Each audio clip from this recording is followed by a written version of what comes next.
Hello everybody, it's Miss Bradshaw here, and today we are going to be reading Stone Age Boy, written by Satoshi Kitamura. Let's find out what happens in the book. So, an amazing thing once happened to me. I was wandering in the woods when I tripped and found myself falling down. That's where I landed. When I woke up, I was in a cold, dark place. I could see daylight in the distance, and I stumbled towards it. Outside, everything was different. I realized I was completely lost. So I walked and walked and walked. Then, to my relief, I saw someone, a girl. She was about my age, but she didn't look like any of the other girls that I knew. And I don't think I looked like any of the boys she knew. Let's have a look at the pictures. What can you see that they're doing? Yeah, they're looking at each other, aren't they?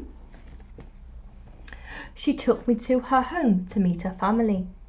And what a family it was! They looked very strange, but they were kind to me and gave me some stew. I couldn't understand anything they were saying, though I worked out my new friend's name was Then I must have fallen asleep. Let's have a look at the pictures of their family. What's happening there? What can you see?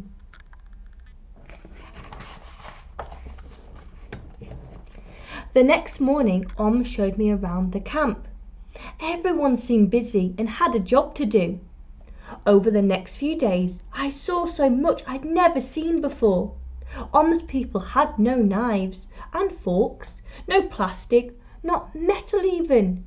Everything they had was made of wood, stone, animal skins or bone. I saw them.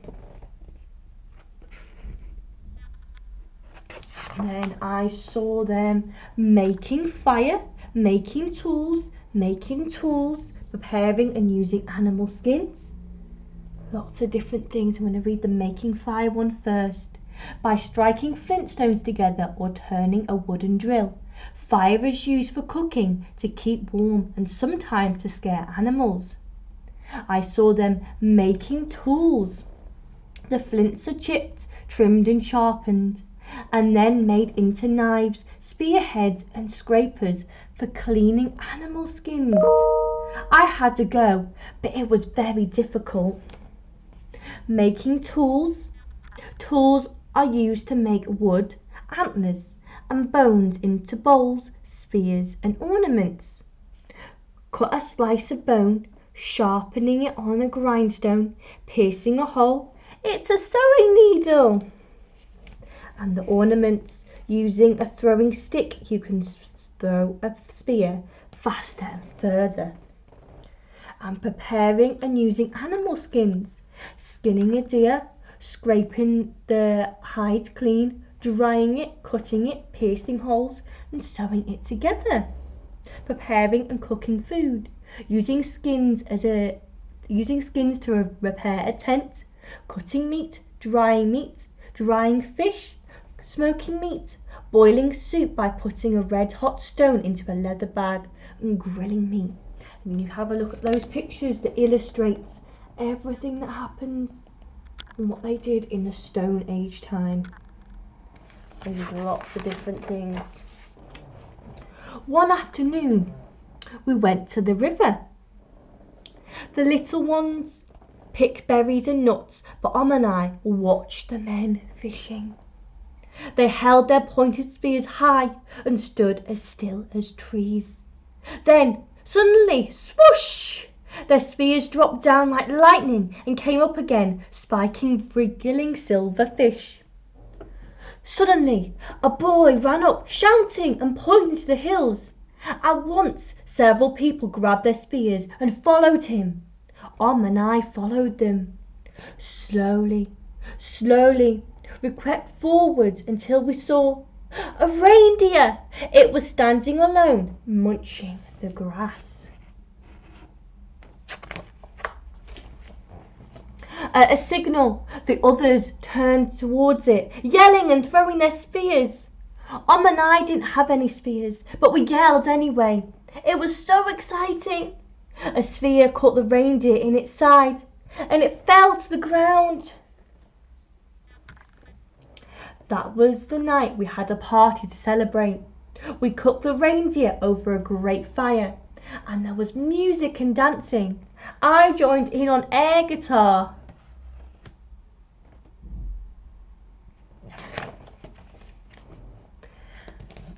As the days became weeks, Amma and her people taught me many things. I was very happy. Then one day, took me to a special place. We walked a long way until we came to the mouth of a cave. Struck flintstones together to make fire. She lit a torch and we went in. Wow! What can you see?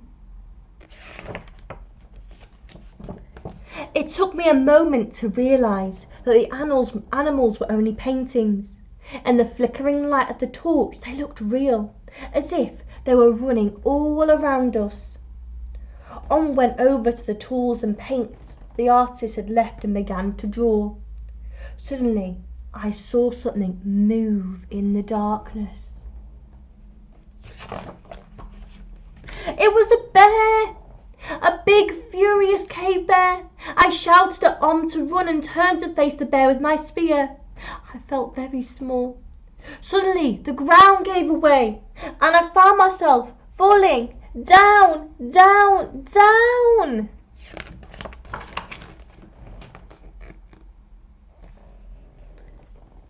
When I woke up, the bear had gone. So had I rushed outside. The air felt different, warmer. I walked a long way, calling for but I never found her. Instead, I found I was back home. When I told my family what had happened, they didn't believe me. They said I'd only been gone a few hours and I must have fallen asleep and dreamt it. Years passed, but I never forgot my friend I'm an archaeologist now. That's me in the glasses. Everywhere I go, I look in the past for signs of and I never stop learning from her and her people. Was it a dream? Maybe. Maybe not. And that is the end of Stone Age Boy. I hope you enjoyed reading this story.